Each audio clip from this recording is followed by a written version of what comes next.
thank you so much for coming. My name is Bhabika. I am editor-in-chief of UT Hothouse 2015-2016 edition. We are so grateful to have you here.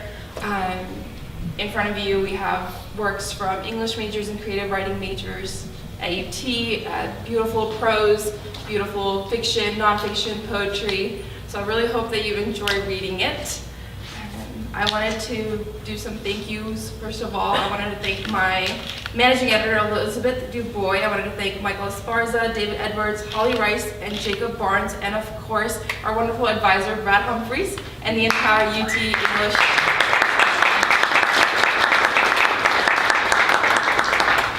So without further ado, I would like to bring up our first reader, Zoya Zia.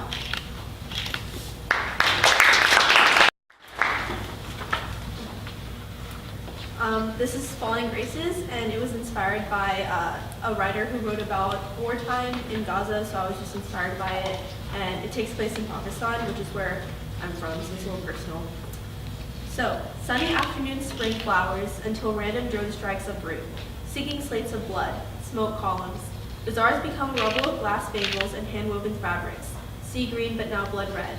A child standing in white jasmine watches blackening suits soar through Wizardstown, past alleys where he played cricket with a father who gave seeds to plant around the village, so all could smell Pakistani jasmine. Schools shattered to fragments of piling concrete, rocks mass flowers, count lifeless petals, await a falling grace.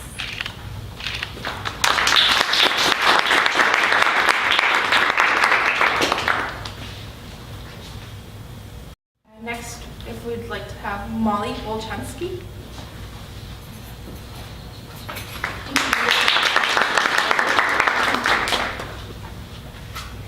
Hello, everybody. How's it going? You know, answer that.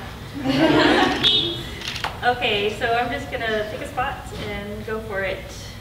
This is a story that was inspired by one of my neighbors who actually sits outside all day long, and she's an old woman, and so I was trying to envision what her life may be like, so this is what I wrote about.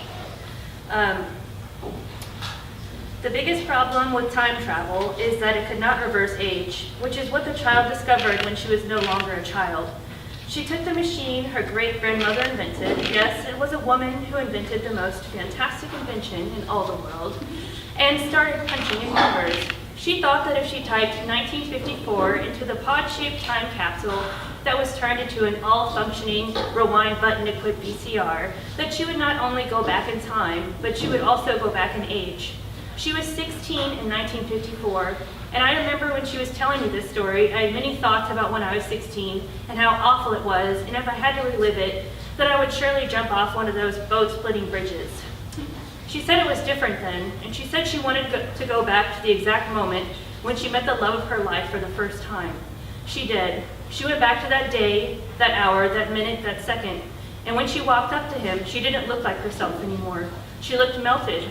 He, of course, did not recognize her, and he was very good-looking, so he didn't want to spend any more precious time of his good-looking filled days next to an old 70-something woman. I asked her if she saw herself. She said no. She said two of the same exact people could not be in the same place at the same exact time, or else the entire universe would fold onto itself. And when she traveled back to present day, all of the photographs she once had were gone, and her wedding ring was gone, and her heart was a little smaller.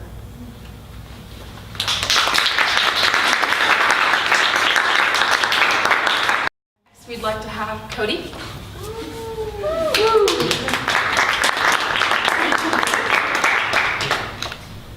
Hello y'all, I'm Cody, and let's see, this is a poem about being late to class. Alright, so it's called Free Stream of Consciousness.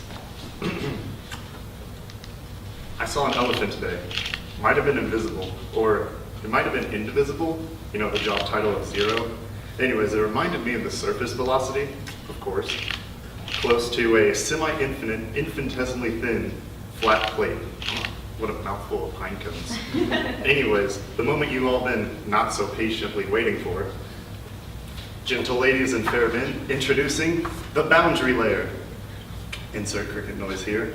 Oh wait, class is over? Well, I guess the elephant has left the room. Okay, so this is a poem that's inspired by misconnections, and the full title, like, I didn't quite write out, but it's like woman for woman, man for woman, woman for cat, or something to that extent. But like the title is Your Crystalline Gaze. So just keep misconnections in mind in Craigslist if you're into that sort of thing. Okay. It has to be something dramatic because it can't quite be. I saw you across the produce section. You were handling some strawberries. So maybe instead it could be something like, to the cashier in the convenience store. You weirded me out at first with your Mona Lisa creeper stare, entwining your emerald branches between my fingers, but then I became absolutely enthralled by your chiaroscuro figure, the light illuminating your crystalline gaze, blurring the shadowed intentions of your composition. Really? Okay, then how about this? To the girl who doesn't like mushrooms, but olives are okay. Anyways, I know you're deliberately flashing your pearly whites to check to see if my pupils are dilating, and the fact that your teeth are unusually straight, probably like you, causes the instinctual formations of cataracts on my amber optical organs, and so I just look down at the lettuce and ask if you want oil and vinegar. No, be more ambiguous.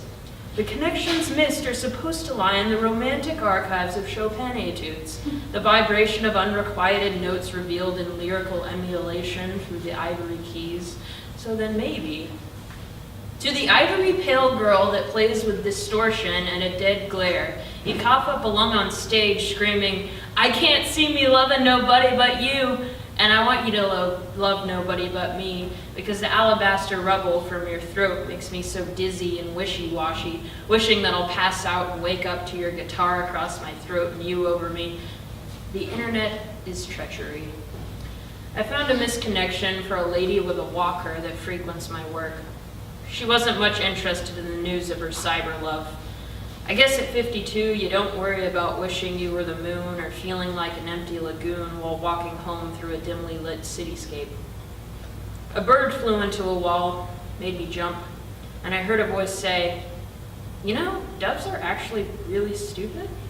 They can never figure out how to work the feeder like the starlings. I think that's